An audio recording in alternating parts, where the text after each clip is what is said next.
د ژوند لار.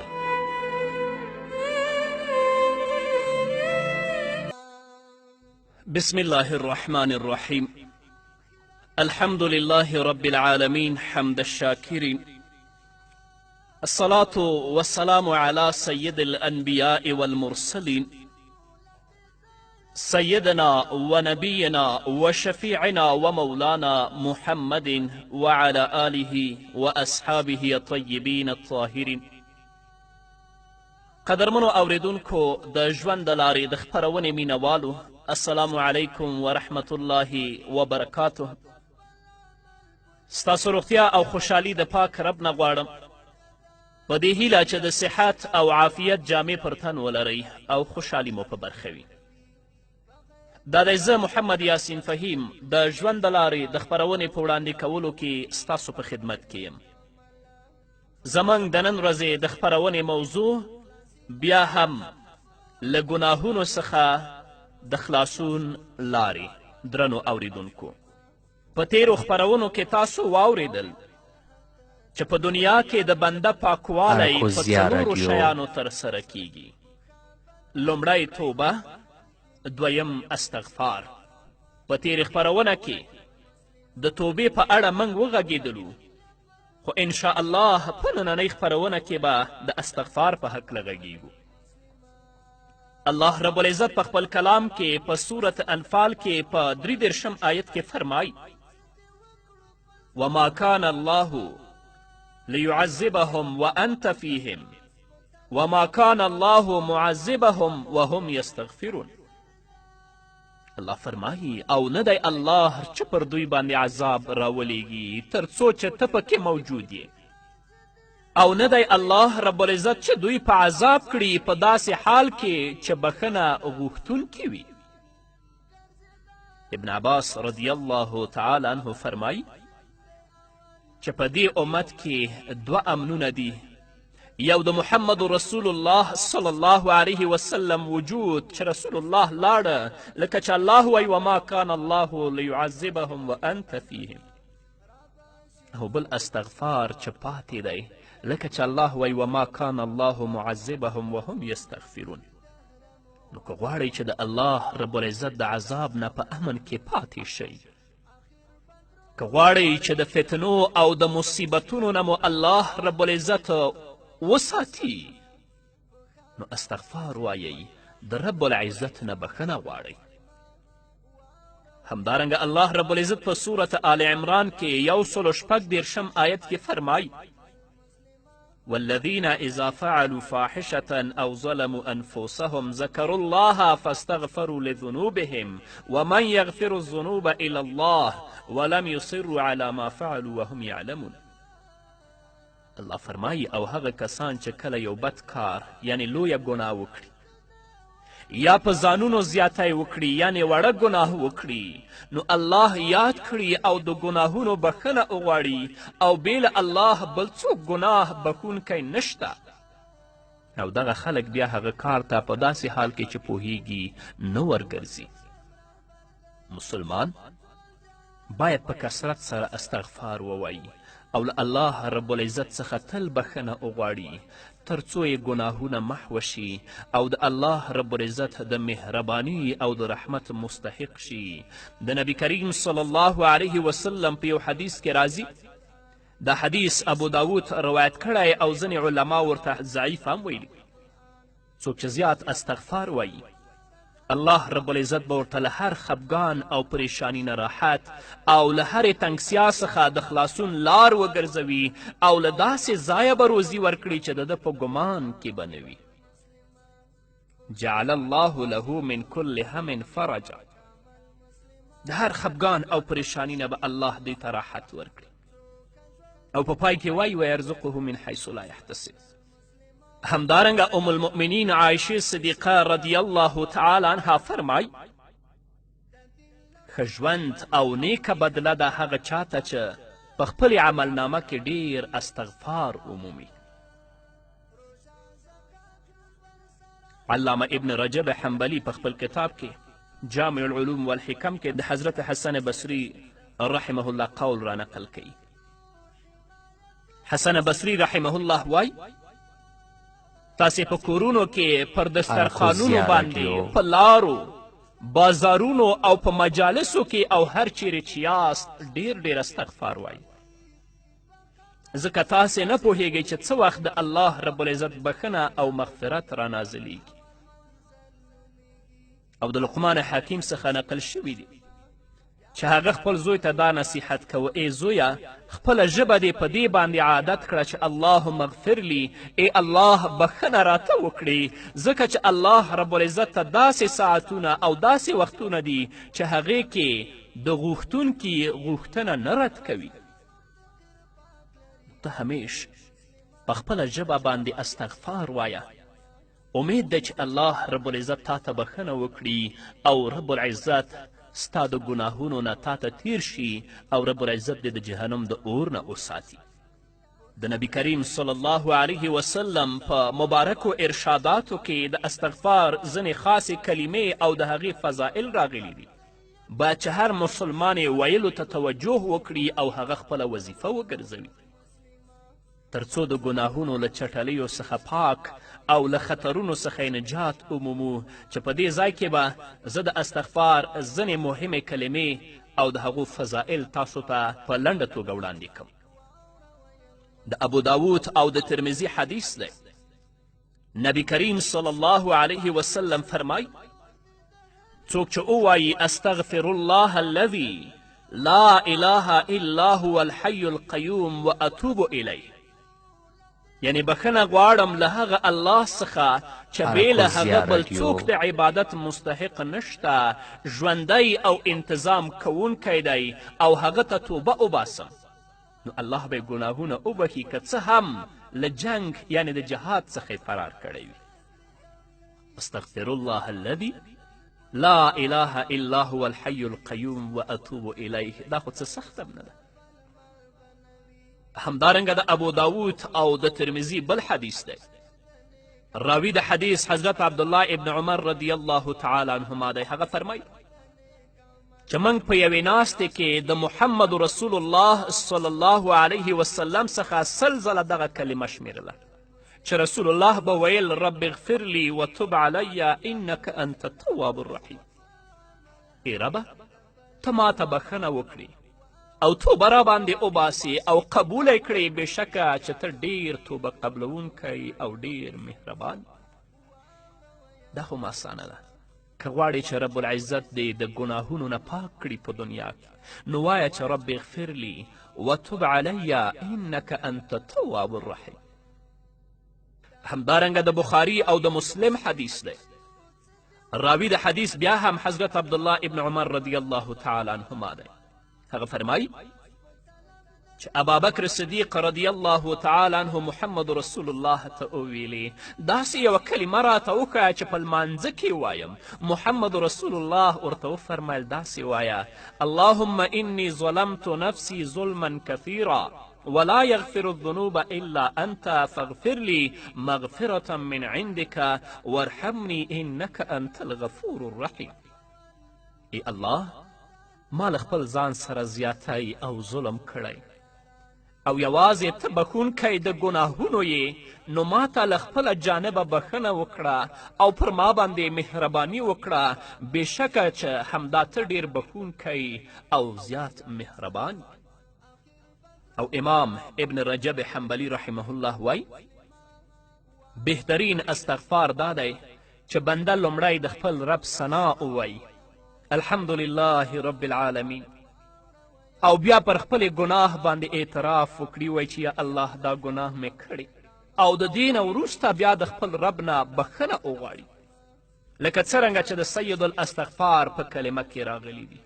رسول اکرم صلی الله علیه وسلم فرمای: د بخښنې سردار یعنی د استغفار مهمه کلمه داسې ده چې بنده ووایي: اللهم انت ربی لا اله الا انت خلقتني وانا عبدك وانا على عهدك ووعدك ما استطعت اعوذ بك من شر ما صنعت ابوء لك بنعمتك علي وابوء بذنبي فاغفر لي فانه لا يغفر الذنوب الا انت. ای الله، ته مې الله او ته مې پالونکی. د عبادت مستحق اراکوزیا نشته مګر رادیو. همدا ته یې. زه دې پیدا کړی یم او زه دې بنده یم او زه تر خپل وسې پورې ستا پر وعدې ولاړ یم. پناه غواړم له تا څخه له شر د هغه څه چې ما کړي دي. اقرار کوم ستا پر هغه نعمت باندې چې پر ما دې کړی دی او په خپلې ګناه باندې اعتراف کوم بېشکه چې نه بخي ګناهونه بې له تا بل څوک. رسول الله صلی الله علیه وسلم فرمای که دغه کلمه څوک په پوخ باور او په پاخه یقین سره د ورځې له پلوه ووایي، که په دغه ورځ کې دا مړ شي مخکې له دې چې بېګا شي الله به جنت ته لیږي. او که دغه کلمه د شپې له پلوه په پوخ باور او په پوره یقین سره ووایي، که شپې مړ شي مخکې له دې چې سهار شي الله رب العزت به جنت ته روان کړي. نو ګرانه وروره او درنې خورې، د دنیا ژوند ډیر محدود ژوند دی او موږ او تاسو ټول ګنهګاران یاستو. د الله د حکمونو نه م سرغړونه کړې، هغه عملونه م کړي چې په هغې باندې الله او د الله رسول خفه کیږي. نو راځئ چې خپل دا ګناهونه په استغفار ویلو سره پاک کړو تر څو رب العزت ته پاک ورشو او الله رب العزت مو جنت ته ولیږي. همدارنګه د استغفار په دې باب کې دا هم ډیره مهمه ده چې یو مسلمان له هر نیک عمل څخه وروسته استغفار ووایي او له الله رب العزت څخه بخښنه وغواړي، لکه څرنګه چې په نصوصو کې د فرض مانځه نه وروسته، د شپې د مانځه نه وروسته یعنې د تهجدو نه وروسته، له عرفات څخه د راښکته کېدلو په مهال او د اوداسه څخه وروسته د استغفار ویلو یادونه شوي چې ځینې هغه نصوص به زه تاسو ته وړاندې کړم. نبی کریم صلی الله علیه وسلم به چې کله له لمانځه څخه سلام وګرځولو نو درې ځلې به محمد رسول الله ویل استغفر الله استغفر الله استغفر الله. یو وار به الله اکبر ویلې، درې وارې به استغفر الله ویلې. نو ته هم ګرانه وروره او درنې خورې چې کله د فرض مانځه نه سلام ګرځئ یو وارې ووایه الله اکبر، د هغه نه وروسته ووایه استغفر الله استغفر الله استغفر الله. د مسلم صحیح حدیث دی. همدارنګه د الله رب العزت د دې قول په تفسیر کې چې الله فرمایي وبالاسحار هم یستغفرون، له حسن بصري نه نقل شوي دي. هغه وایي مد الصلاة الى السحر ثم جلسوا یستغفرون ربهم. دغه خلکو به تر سهار وختې یعنې پېشمني پورې لمونځ وکړه بیا به کېناستل له خپل پالونکي څخه به یې بښنه غوښتله. همدارنګه له عرفات څخه د راښکته کېدو په مهال الله داسې حکم کوي ثم افیدوا من حیث افاض الناس واستغفر الله ان الله غفور رحیم. بیا تاسې ای قریشو له هغې لارې راښکته شئ لکه څرنګه چې نور عرب راښکته کیږي او له الله څخه بښنه وغواړئ بېشکه چې الله ډیر بښونکی او زیات مهربانه دی. او په حدیث کې له اوداسه څخه وروسته د دې کلمې ویل راغلی دي اللهم اجعلني من التوابین واجعلني من المتطهرین. ای الله له توبه ویستونکو او له پاکانو خلکو مې وګرځئ. او امام ابن قیم رحمه الله فرمایي له اوداسه څخه وروسته د دغې کلمې ویل مستحب دي او له اوداسه څخه وروسته توبه ویستل دي.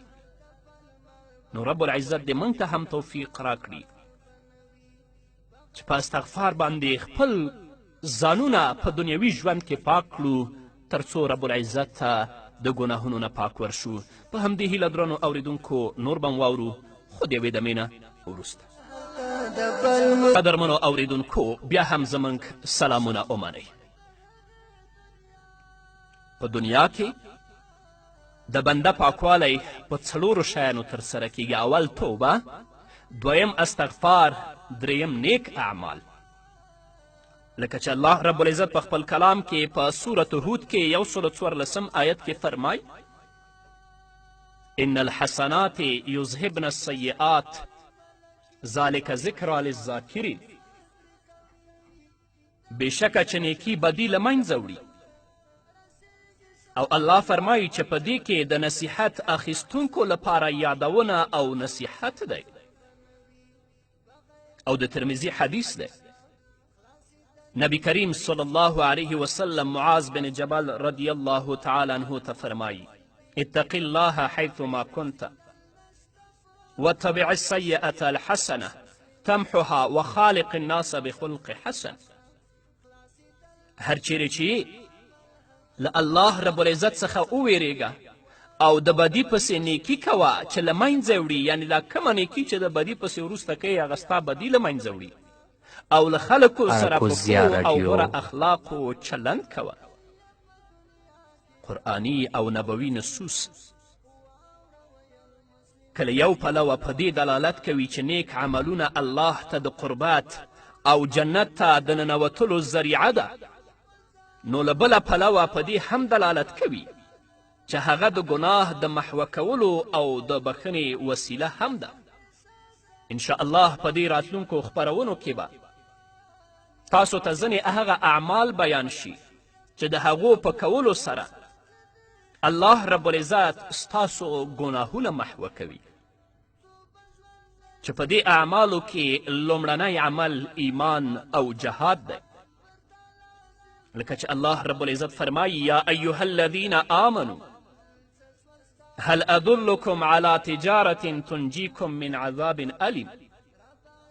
ای مؤمنانو آیا ونه ښایم تاسې ته داسې یو تجارت چې له دردناک عذاب څخه مو خلاص کړي. تؤمنون بالله ورسوله وتجاهدون في سبيل الله بأموالكم وأنفسكم ذلكم خير لكم إن كنتم تعلمون. هغه دا چې په الله او د هغه په پیغمبر صلی الله علیه وسلم باندې پوخ باور ولرئ، د الله په لار کې په خپلو مالونو او نفسونو سره جهاد وکړئ. که پوهیږئ نو دغه کار تاسې ته غوره دی چې ګناهونه به مو وبخي. یغفر لکم ذنوبکم ويدخلكم جنات تجري من تحتها الأنهار ومساكن طيبة في جنات عدن ذلك الفوز العظيم. ګناهونه به مو وبخي او داسې جنتونو ته به مو داخل کړي چې لاندې ورڅخه ویالې بهیږي او ښایسته ځایونو د هستوګنو ته به مو ننباسي چې په جنتونو د همیشه اوسېدلو کې او دغه لویه کامیابي ده. او محمد رسول الله صلی الله علیه وسلم فرمای، د ترمذي حدیث دی، آیا تاسې دا نه خوښوئ چې الله درته بښنه وکړي او جنت ته مو داخل کړي؟ صحابه و کرامو ویلې هو. محمد رسول الله ورته وفرمیل نو بیا غذا وکړئ. نو که ته د الله رب العزت په لاره کې مبارزه کوي او هدف دې اعلای کلمت الله حق وي چې د الله د دین کلمه پورته کړي، هغه مشرکین، هغه کفار چې په اسلامي ټولنه باندې یرغل کړی، اسلامي مقدساتو او شعائرو ته یې سپکاوی کړی، د هغو لاسونه قطع کړي او د مظلومو مسلمانانو نه دفاع وکړي، رب العزت به ستا دا نیک عمل نه ضایع کوي. کوم ګناهونه دې چې په ژوند کې کړي الله به هغه درته وبخي، او که په دې لاره کې ته وژل کیږي الله رب العزت به د شهید درجه درکوي، او که ستا په لاس باندې کفار او متجاوزین او یرغلګر وجل کیږي الله به تا ته د غازي لقب درکوي.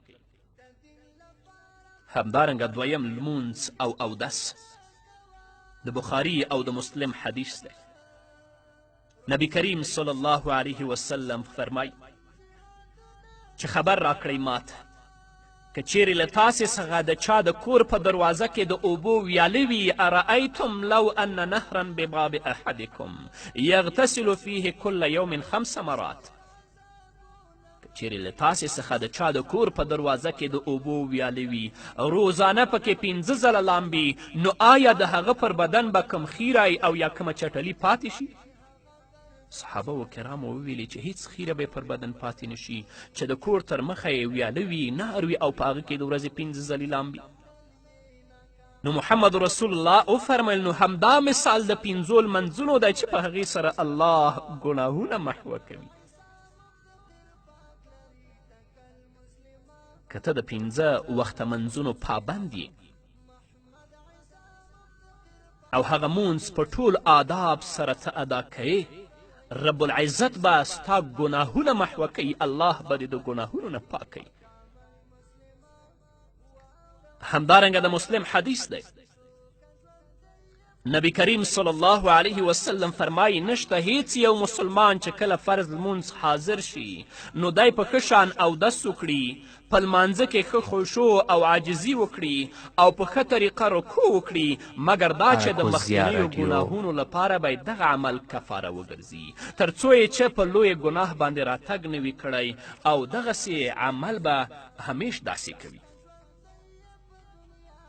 همدارنګه نبی کریم صلی الله علیه وسلم فرمایی د مسلم حدیث دی من توضأ فاحسن الوضوء خرجت خطایاه من جسده حتی تخرج من تحت اظفاره. څوک چې اودس وکړي په ښه شان سره نو له بدن څخه به یې ګناهونه ووځي تر دې چې د نوکانو لاندې ګناه هم ورڅخه ووځي.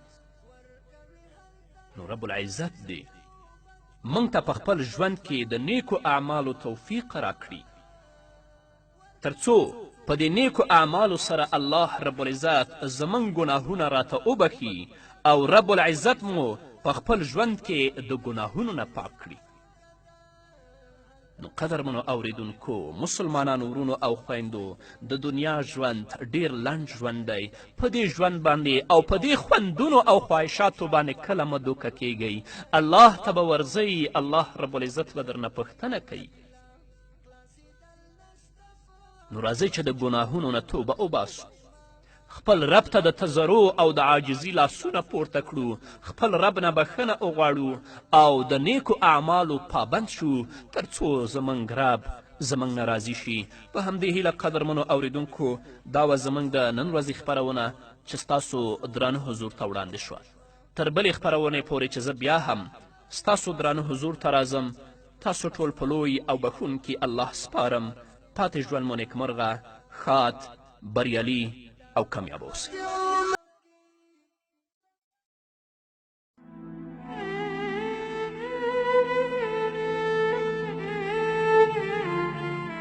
د ژوند لار حسینہ نازنینہ زالتا گلا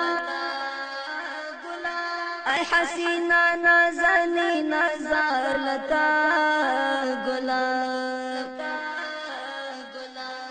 زما آقا زما پیشوا درنز دوا نبی د پاک اللہ نبی د پاک اللہ ساد شیرین مون سروایم صلی اللہ نبی د پاک اللہ نبی د پاک اللہ زما آقا زما پیشوا درنز دوا نبی د پاک اللہ نبی د پاک اللہ. بسم الله الرحمن الرحيم.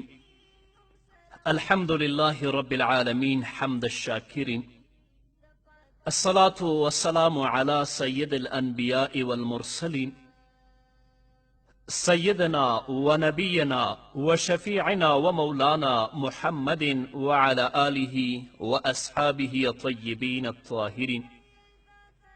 قدرمنو اوریدونکو د ژوند د لارې د خپرونې مینوالو، السلام علیکم ورحمت الله وبرکاته.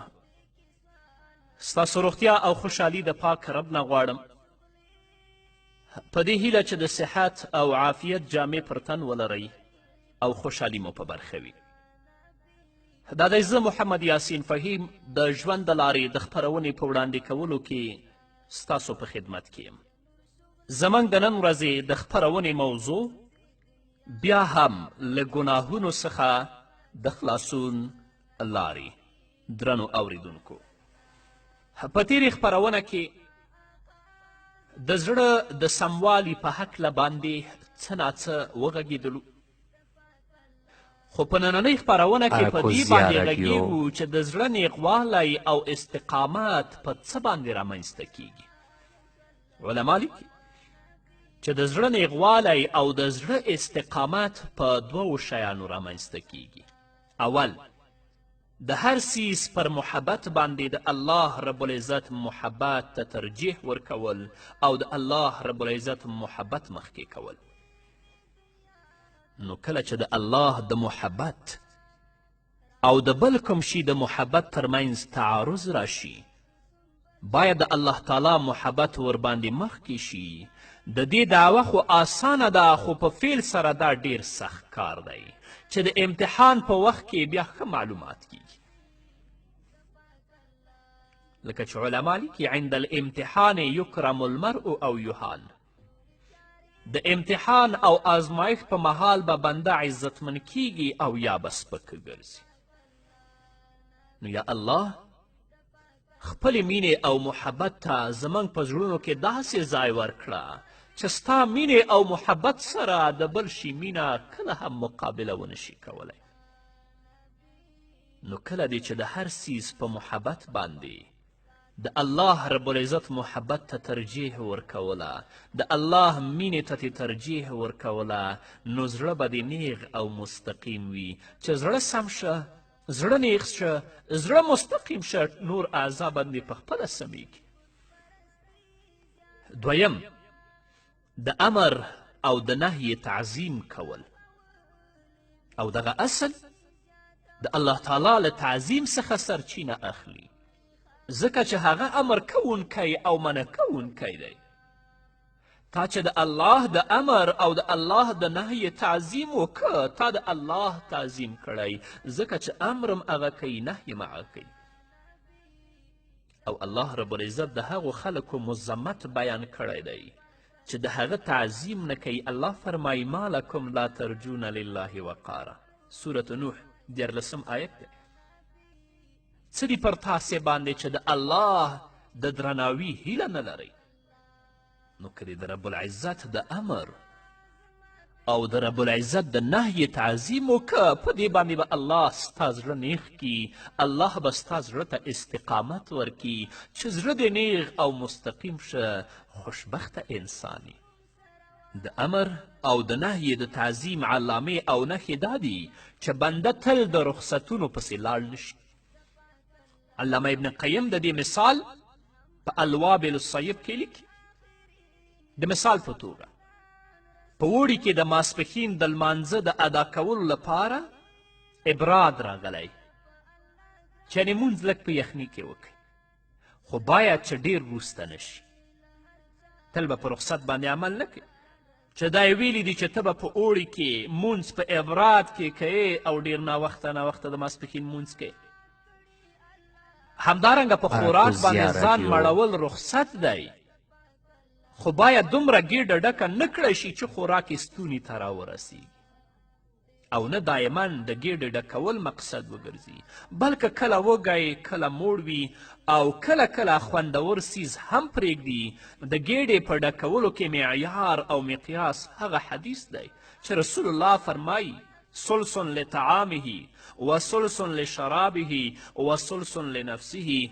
دریمه برخه د خوراک لپاره، دریمه برخه د څښاک لپاره، او دریمه د ساه اخیستلو لپاره. نو د امر او د نهی د تعظیم علامې او نښې دا دي چې بنده تل د رخصتونو پسې لاړ نشي. یو او بل دا چې نه ډیر تشدید وکړي. بیا هم علامه ابن قیم په الوابل الصیب کې د دې مثال بیانوي. د مثال په توګه په اوداسه کې دومره احتیاط کول چې د وسوسو حد ته ورسیږي او د هغې په وجه ورڅخه د امام سره تکبیر اولا ولاړ شي، یا هغه زیاته ورعه او ځان ساتنه او پرهیز چې یو څوک د عامو مسلمانانو ډوډۍ په دې خاطر ونه خوري چې شبهات پکې وي. نه به افراط کوي او نه به تفرید کوي، ځکه شیطان همیش بنده په افراط او په تفرید کې واقع کوي. همداراز د شریعت په هر کار کې باید چې حکمت او علت ونه لټول شي، ځکه دا کار د بنده په انقیاد او غاړه ایښودلو کې کمزوري پیدا کوي. بنده په دې مکلف دی چې د الله حکم عملی کړي، که حکمت یې ورته معلوم وي او یا معلوم نه وي. همداراز باید چې بنده د الله د اوامرو او یا نواهیو د پیمالولو له ځای څخه لرېوالی اختیار کړي او له الهي احکامو څخه بغاوت کوونکي خلک پرېږدي او د حرامو کارونو په لیدلو سره په غصه شي چې یا خو یې منع کړي او که توان یې نه وي نو باید چې ورباندې خفه او اندېښمن شي.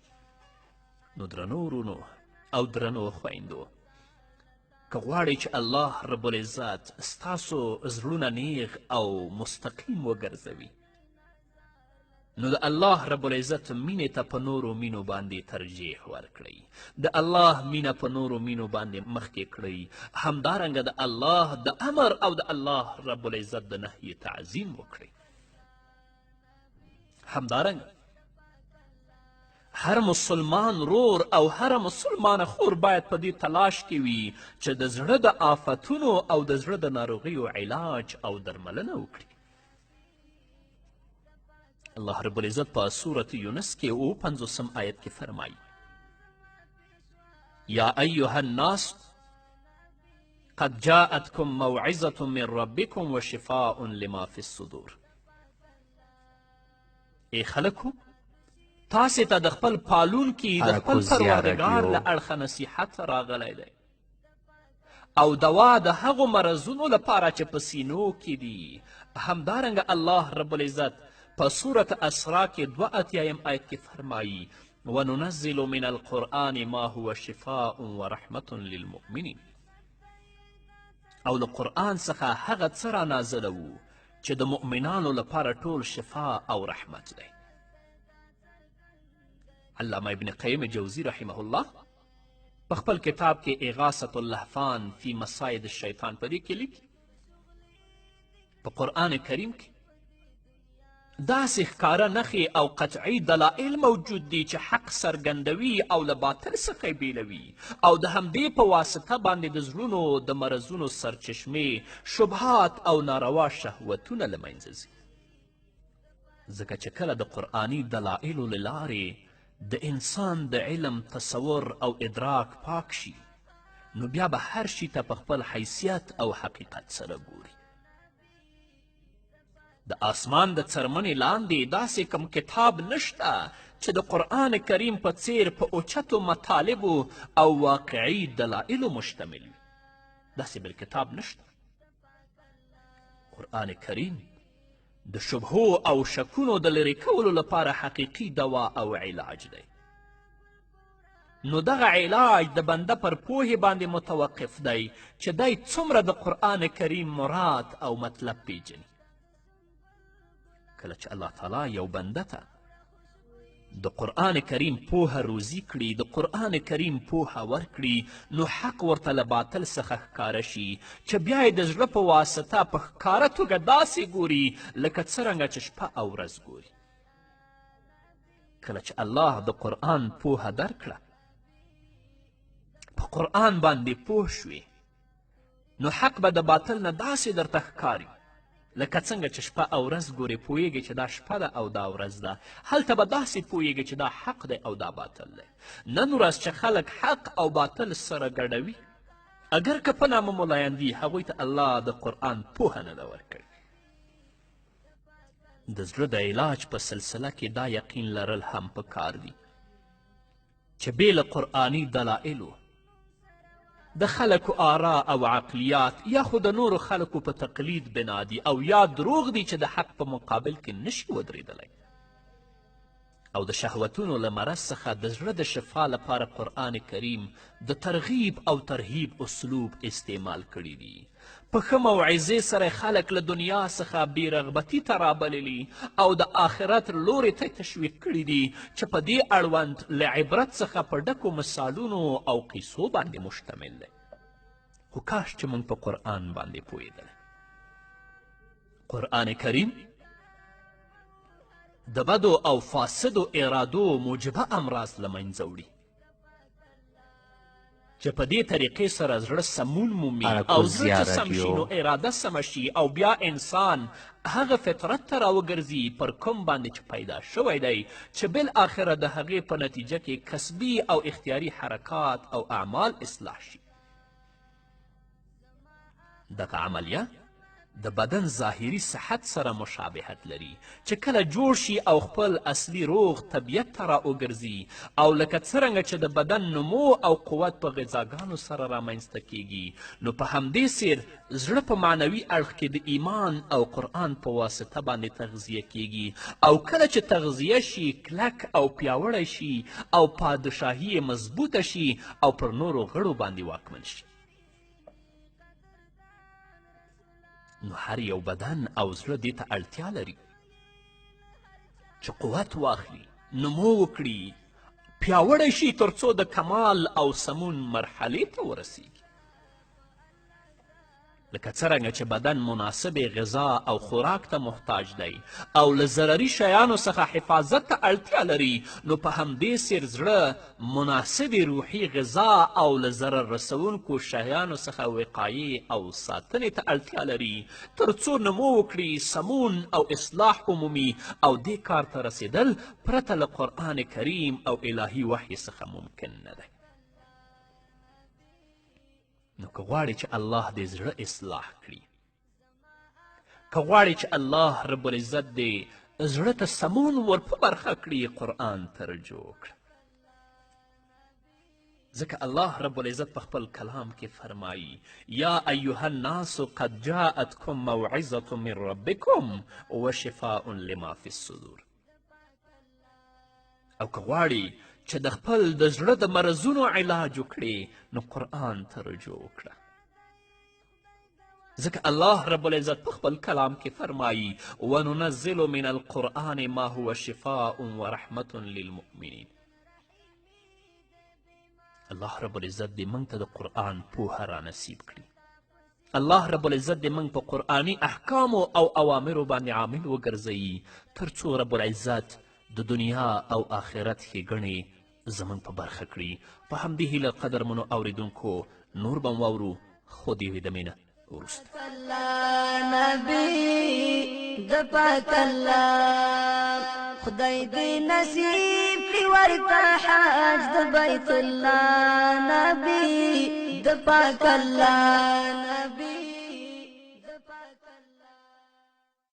ای حسینہ نازنی نازالتا گلا ای حسینہ نازنی نازالتا گلا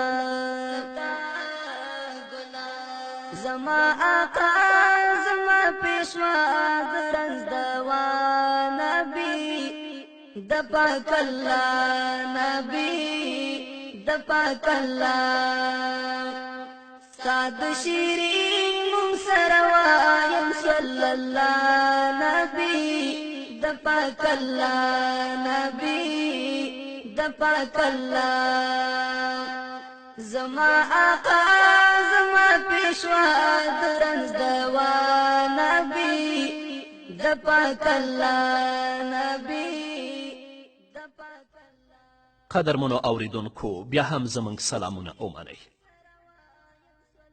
امام غزالی صاحب په خپل کتاب کې منهاج العابدین الی الجنه په دې کې لیکي زړه د بنده لپاره ډیر قیمتي ګوهر د الله د معرفت ځای او د بیلابیلو علومو حکمتونو او د اوچتو معناګانو خزانه ده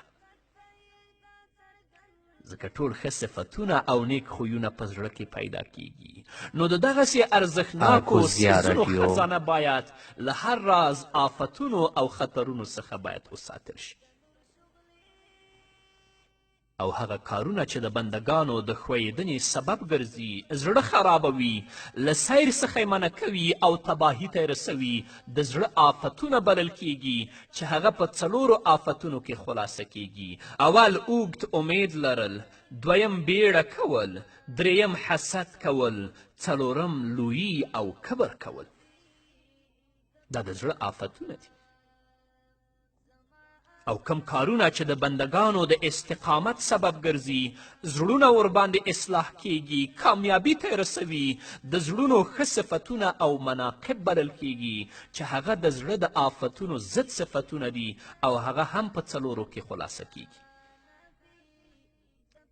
اول امید لنډول دویم بیړه نه کول یعنې په فکر او غور سره کار سرته رسول. دریم د خلکو لپاره خیر او ښېګڼه غوښتل. څلورم تواضع او عاجزي کول.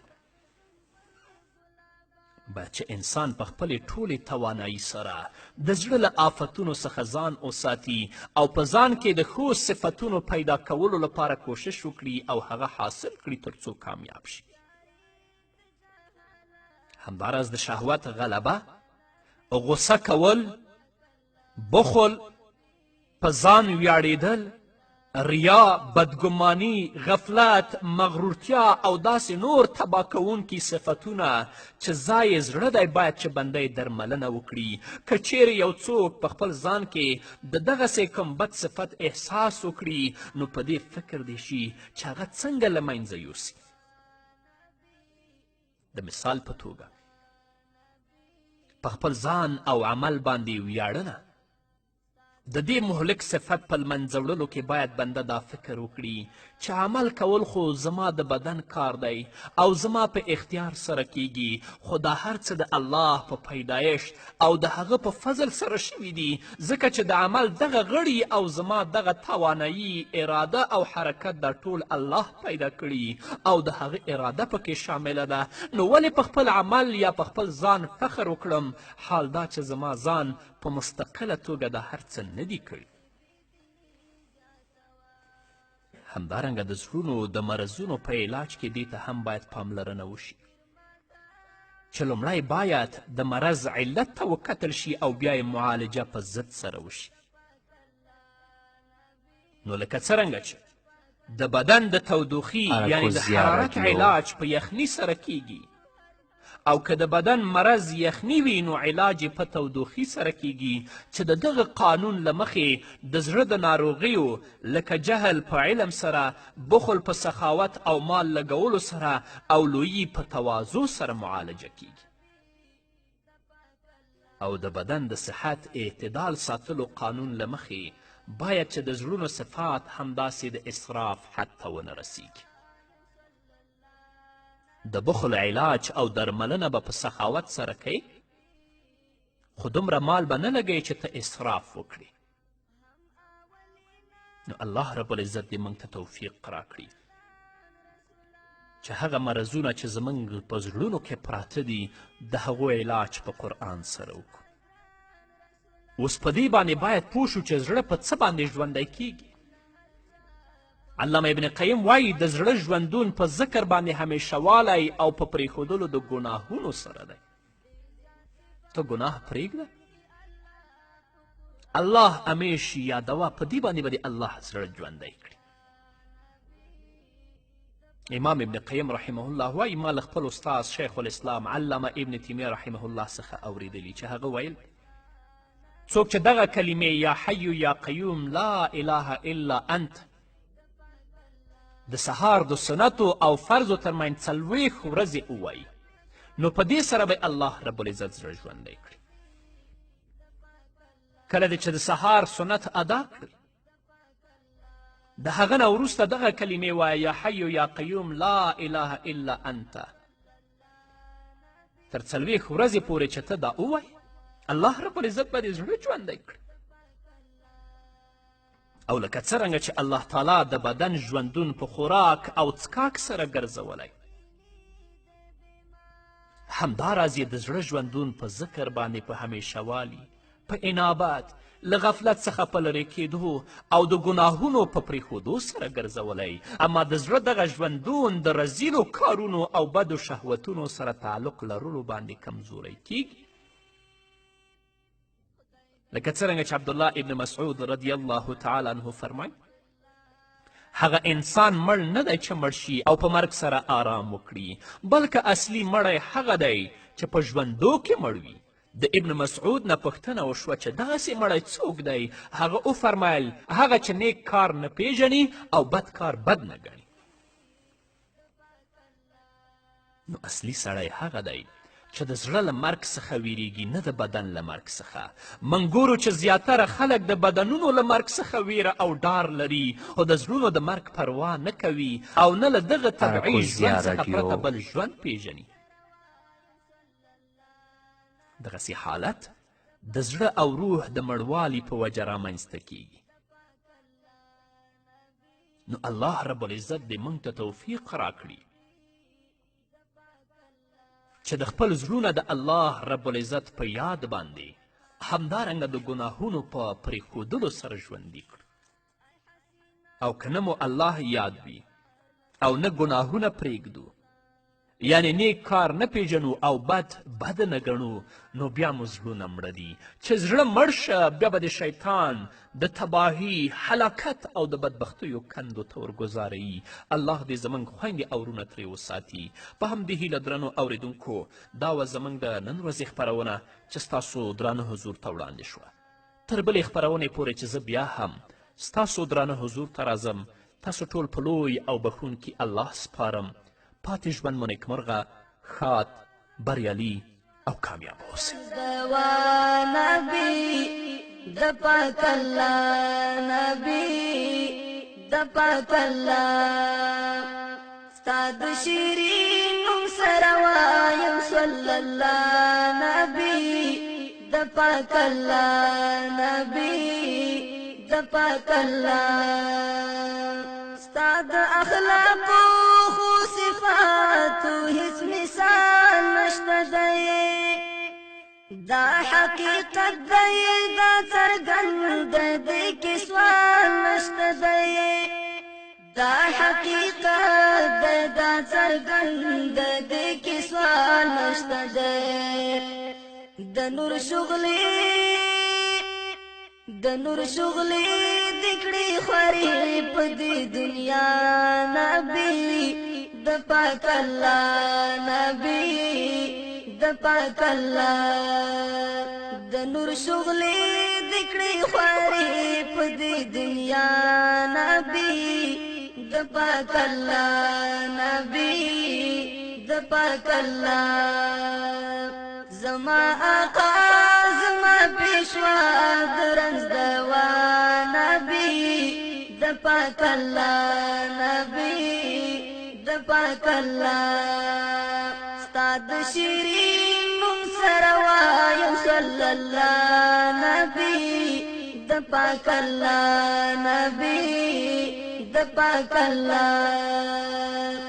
ته چې پیدا د ګل پورا شوې لکه ګل ګلابا راوړه خوشبوی دې دنیا ته د سنبل ګلابا راوړه خوشبوی دې دنیا ته د سنبل ګلابا تورې تیارې د جهالت دکړې راڼا نبی د پاک الله نبی د پاک الله تورې تیارې د جهالت دکړې راڼا نبی د پاک الله نبی د پاک الله زما آقا زما پیشوا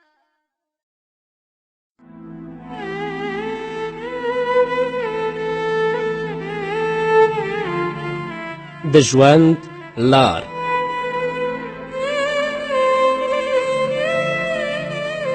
انسان لوی عرفان د عرفان چې الله یوندي عرفان د عرفان چې انسان لوی عرفان د عرفان چې الله یوندي عرفان د عرفان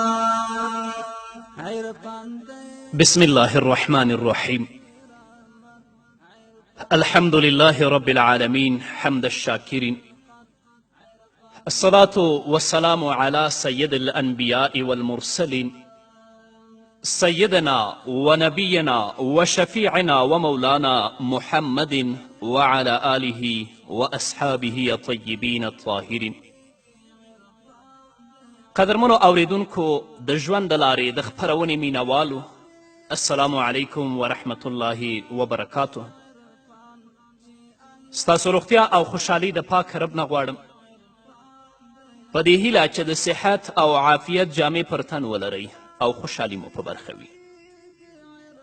دا دی زه محمد یاسین فهیم د ژوند د لارې د خپرونې په وړاندې کولو کې ستاسو په خدمت کې یم.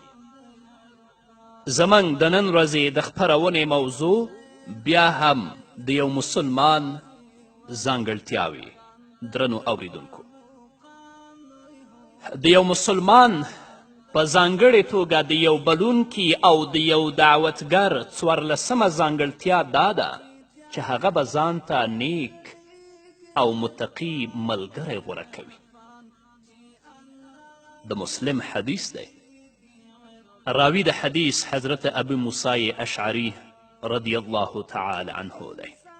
هغه فرمایي چې نبی کریم صلی الله علیه وسلم وفرمایل انما مثل الجلیس الصالح و جلیس السوء كحامل المسك ونافخ الكير فحامل المسك إما أن يحزيك وإما أن تبتاع منه وإما أن تجد منه ريحا طيبة ونافخ الكير إما أن يحرق ثيابك وإما أن تجد ريحا خبيثة.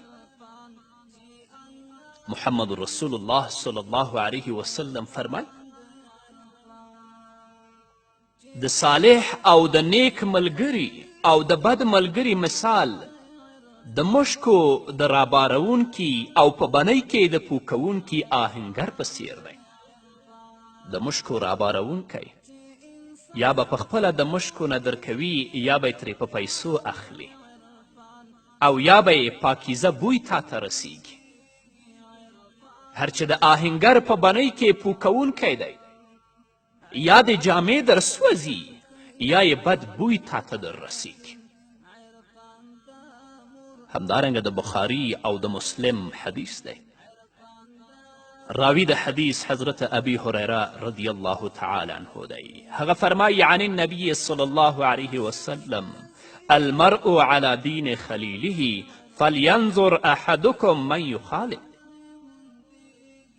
نبی کریم صلی الله علیه وسلم فرمایي هر کس د خپل ملګري په دین یعنی د هغه په لاره او په طریقه وي نو په تاسې کې باید هر کس دا پاملرنه وکړي چې له څه ډول کس سره او له څنګه انسان سره ملګرتیا کوي.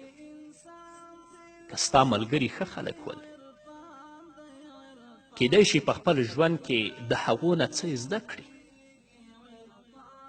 او خلک به هم تا ته په ښه سترګه باندې ګوري ځکه چې ستا ملګري ښه خلک دي نو ښه د ښو سره ملګرتیا کوي.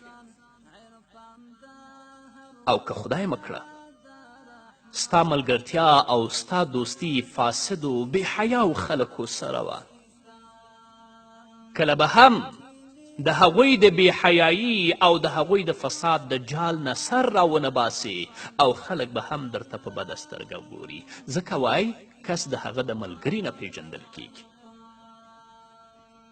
نو انسان په خپل طبیعت کې یو ټولنیز موجود دی. الفت خوښوي، له ملګرو سره مینه کوي څنګه چې مرغان هر یو د خپلې نوعې سره الوزي. انسان هم د خپلو امثالو او هغو کسانو سره یو ځای کیږي چې له هغوی نه د مینې او اطمینان احساس کوي. مینه د انسان په ژوند کې یوه مهمه قضیه ده. الفت او محبت د انسان په ژوند کې یوه مهمه قضیه ده. انسان خپل هغه پروردگار سره مینه کوي چې دی یې په غوره صورت پیدا کړی. لقد خلقنا الانسان فی احسن تقویم. خپل مور او پلار سره چې د ده پیدایښت سبب شول او په ماشومتوب کې په غېږ کې اخیستی و ډوډۍ ورکوله او د ځواني په دور کې ورته پاملرنه کوله دې مور پلار سره هم مینه کوي. خپلو ورونو خپلوانو او ګاونډیانو سره مینه کوي او که په مینه کې غټ زړه ولري نو بیا ټولو خلکو سره مینه کوي او د خیر او عافیت هیله ورته لري. دې سره یو ډول بله مینه هم شته چې سړی د یو شمېر داسې خلکو سره لري چې د نورو نه یې ځان ته غوره کړی وي. د دوی سره په ملاقات باندې د آرامتیا احساس کوي او په خبرو کې پرې ډاډه وي. که د څه ستونزې سره مخامخ شي د دوی لور ته ورمنډه کړي او که تکلیف ورته وررسیږي هغوی ورته رامنډه کړي نو دوی ته اصدقا ویل کیږي. اصدقا خاص ملګري. د الله رب العزت د رضا لپاره د دوستي عاطفه عامه ده، خو ولې د ملګرتیا او صداقت عاطفه دا خاصه ده. رسول الله صلی الله علیه وسلم ټولو سره مینه کوله، خپلو یارانو سره یې مینه کوله او هغوی له ده سره مینه کوله او هر چا احساس کولو چې دی د نورو په نسبت محمد رسول الله ته ډیر نږدې دی. د دې سره سره نبی کریم صلی الله علیه وسلم یوه ورځ د مسجد نبوي ټولې هغه خلاصې کړکۍ بندې کړې، یوازې د ابابکر صدیق رضی الله تعالی عنه کړکړې همداسې پرېښوده، هغه یې بنده نه کړه. ځینې کورونو ته د مسجد نبوي نه کړکۍ ورخلاصې وې، محمد رسول الله ټولې بندې کړې، یوازې هغه کړکۍ یې پرېښوده چې د ابابکر حجرې او کور ته خلاصه. نو یوه ورځ ځینې صحابه و کرامو له ابابکر سره په څه خبره کې اختلاف او جنجال وکړ. رسول الله وفرمیل، د بخاري حدیث دی، ان الله بعثني الیکم فقلتم کذبت وقال ابو بکر صدق وواصاني بنفسه وماله فهل انتم تاركوا لي صاحبي مرتين فما اوذي بعدها. زه الله رب العزت تاسې ته راولیږلم او تاسې وویل دروغ وایي، خو ابابکر زما تصدیق وکړه او په مال او ځان یې زما ملاتړ وکړه، نو آیا زما ملګری راته پرېږدئ؟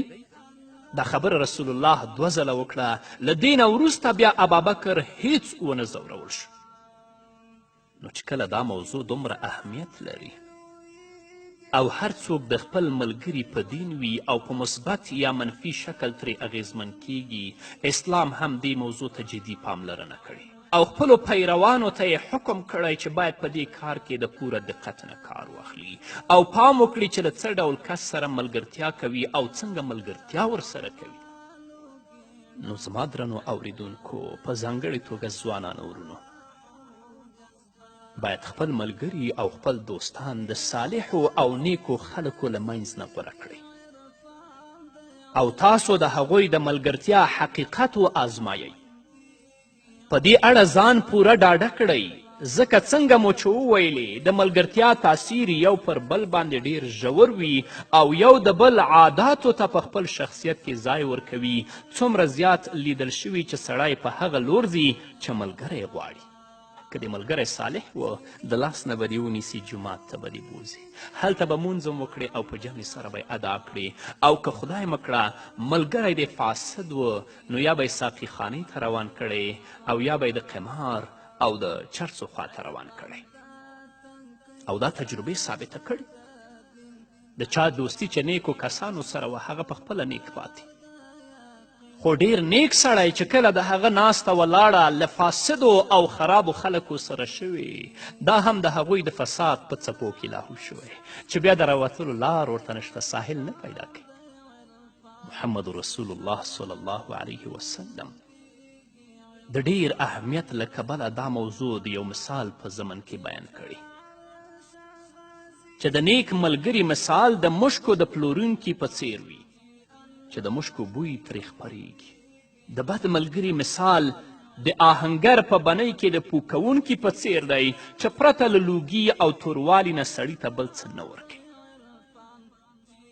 مسلمان دعوتګر، مسلمان مبلغ او بلونکی چې د اسلام لور ته په دعوت کولو ایمان لري او دا عقیده لري چې غوره او درست حل د فرد او ټولنې د ستونزو لپاره همدا اسلامي دعوت دی، په همدې عقیده راخوځېدلی اسلام په خپل ځان تطبیقوي او نور خلک همدې کاروان سره یو ځای کېدو ته رابلي. همدا دعوتګر او همدا مبلغ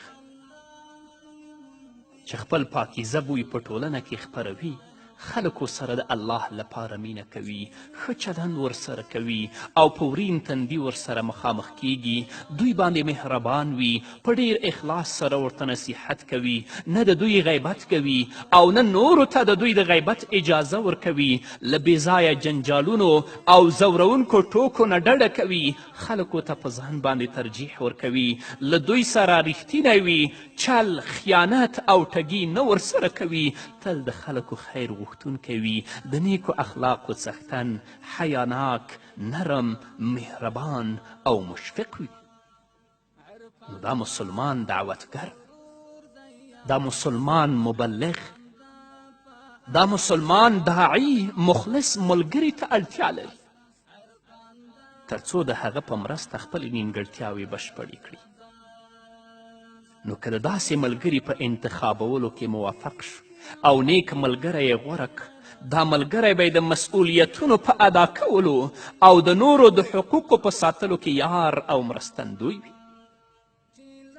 که چیرې غلط شي ملګری به یې سمې لارې ته راولي، او که حرامو ته نږدې شي ورڅخه به یې وډار کړي، او که د باطل ځواک په وړاندې د کمزورتیا احساس وکړي عزم به یې ورقوي کړي، او که د ژوند لارې پرې تنګې شوې د ده او عیال تر څنګ به یې ودرېږي، په حضور او په غیاب کې به یې ملاتړ کوي.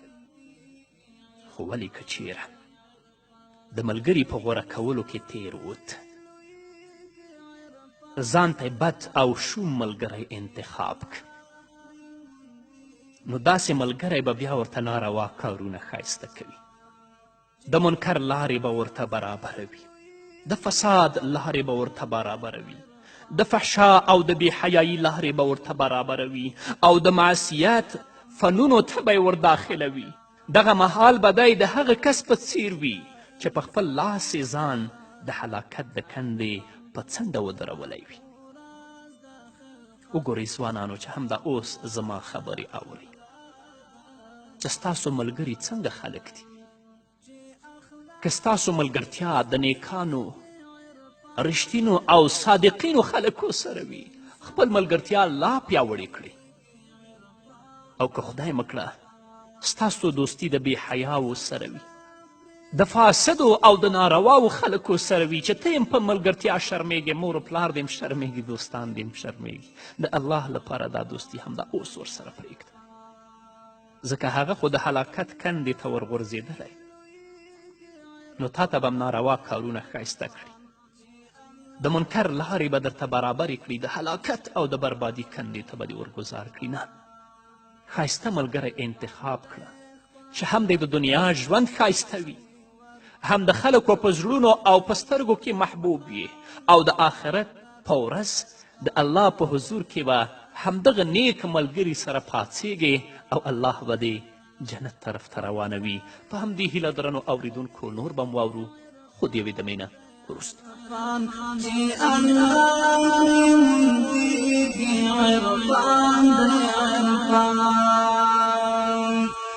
چې انسان کې لویږي عرفان دی عرفان، چې الله لویږي عرفان دی عرفان،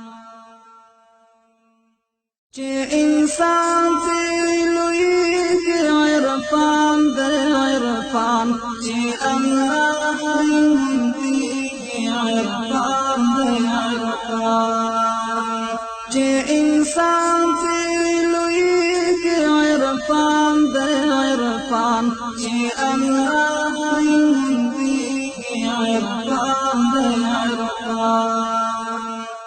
عرفان دی. درنو اوریدونکو بیا هم زموږ سلامونه ومنئ. الله رب العزت په سورت فرقان کې 22 آیت نه تر 29 آیت پورې فرمایي: ويوم يعض الظالم على يديه يقول يا ليتني اتخذت مع الرسول سبيلا. په هغې ورځ به ظالم انسان خپل لاسونه چیچي او وایي به چې کاشکې ما د رسول لار نیولې وای. یا ویلتا لیتنی لم اتخذ فلانا خلیلا. ای زما بدې ورځې، ای زما بده بخته، کاشکې چې ما فلانی سړی په دوستي سره نه وای نیولی. لقد اضلني عن الذکر بعد اذ جاءني وکان الشیطان للانسان خذولا. زه یې له هغه فن نه بېلارې کړم چې ما ته راغلی او رښتیا هم چې شیطان د انسانانو غولونکی دښمن دی. که د بد ملګری په دنیا کې انتخاب کړی و هغه سره د دوستي وه، د آخرت په ورځ به لاسونه چیچې او وایې به چې کاشکې ما د رسول الله رانیولی وای، نیک ملګری مې انتخاب کړی وای، دا بد ملګری مې پریښی وای. نو پر همدې اساس چې کم اشخاص د ملګرتیا لپاره غوره کوو، لکه څنګه چې امام غزالی رحمه الله په احیاء العلوم کې ذکر کړي، باید هغه 5 صفات ولري. 5 صفات پکې موجود وي. لومړنی صفت یې دا دی چې باید ملګری او دوست دې هوښیار وي، ځکه د احمق سړي په ملګرتیا کې څه خیر نشته. امام ثوري رحمه الله فرمایي د احمق سړي مخ ته کتل هم ګناه ده. او مشهوره متل هم ده چې د جاهله دوست څخه هوښیار دښمن ښه وي. نو هغه چا سره ملګرتیا وکړه چې هغه هوښیار وي، د کمعقل او احمق سره دوستي مه کوه. دویم صفت باید دا وي چې هغه د ښو اخلاقو څښتن وي، ځکه اکثره عاقلان او هوښیاران د شي حقیقت په ښه توګه درک کوي، خو ولې کله چې د غضب، شهوت، بخل او بزدلي غریزه پرې غالبه شي، بیا د نفس د هوس مننه کوي، ځکه د هغې کمزورتیا له کبله چې د خپلو غرائزو په راټینګولو کې او د اخلاقو په برابرولو کې لري، د رښتیا خبرې سره مخالفت کوي. نو پر همدې اساس د دا ډول خلکو په ملګرتیا کې هم خیر نه وي. دریم دا چې باید نیک انسان وي، له فسق او فجور نه پاک وي، ځکه کوم انسان چې د الله تعالی نه نه ویریږي نشو کولی چې په ملګرتیا او تعهد باندې باور وکړو او له ضرر نه په امن اوسو. الله رب العزت په سورة نجم کې 29 آیت کې فرمایي فاعرض عمن تولى عن ذکرنا ولم یرد الا الحیات الدنیا. نو ای پیغمبره له هغو خلکو مخ واړوه چې زموږ له فن نه یې مخ اړولی او له دنیایي ژوند پرته یې بل هیڅ هدف نه وي. ملګرتیا د هغه چا سره وکړه چې هغه نیک انسان وي، د فسق او د فجور نه پاک. په بل ځای کې په سورة کهف کې انشاء الله په 28 آیت کې الله فرمایي ولا تطع من اغفلنا قلبه عن ذکرنا واتبع هواه. او د هغه چا مننه مه کوه چې د هغه زړه مو له خپل ذکر نه غافل کړی، په خپلو خواهشاتو پسې روان دی.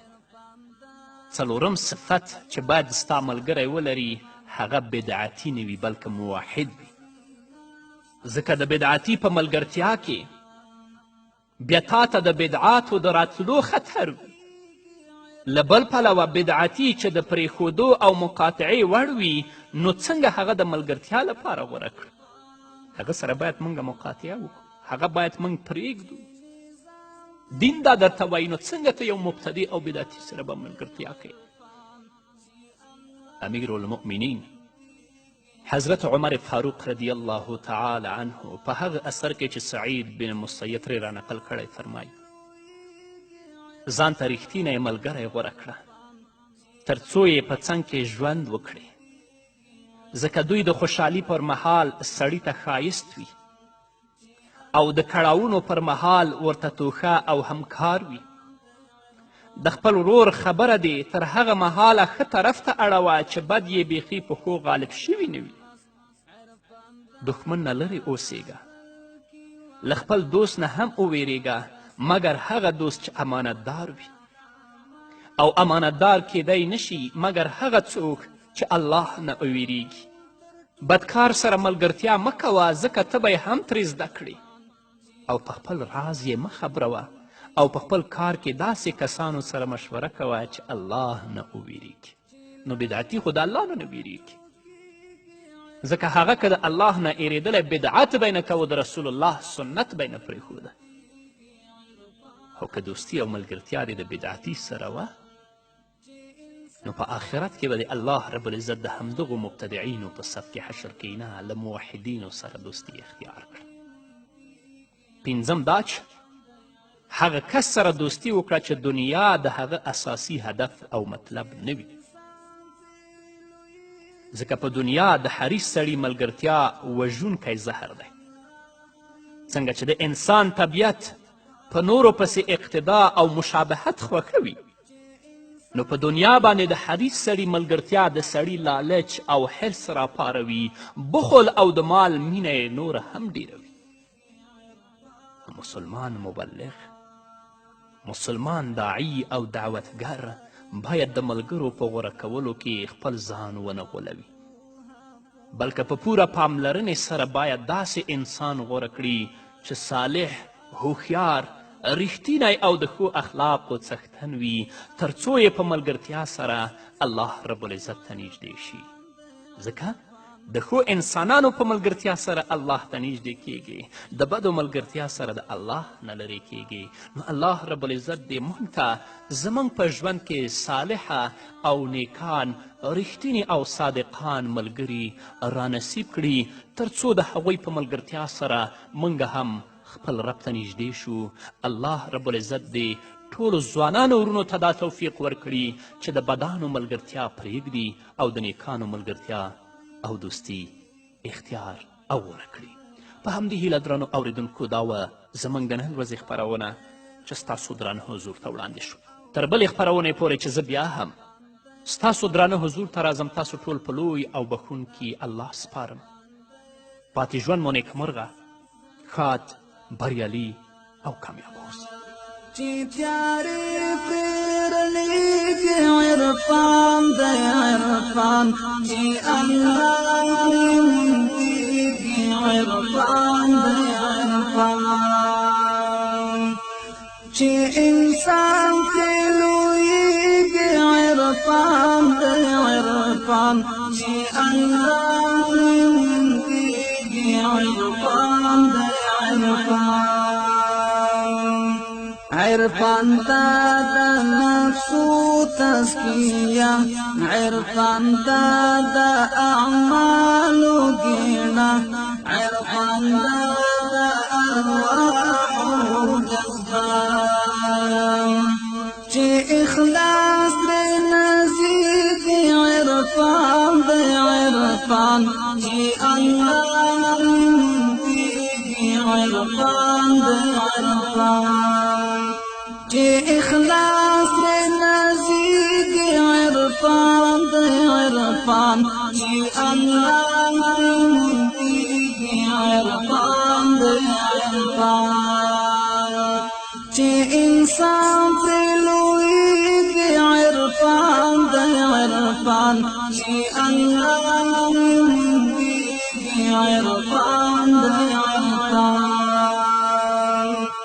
عرفان دا تنقی سانگا دا دین، عرفان دا مور او پلار دا یقین، عرفان دا راز او ناز دا یزدین، چی تر عرش غازیگی عرفان دا عرفان، چی اللہ منتیگی عرفان دا عرفان، چی تر عرش غازیگی عرفان دی عرفان، چی اللہ منتیگی عرفان دی عرفان، چی انسان سے لویگی عرفان دی عرفان، چی اللہ منتیگی عرفان دی عرفان.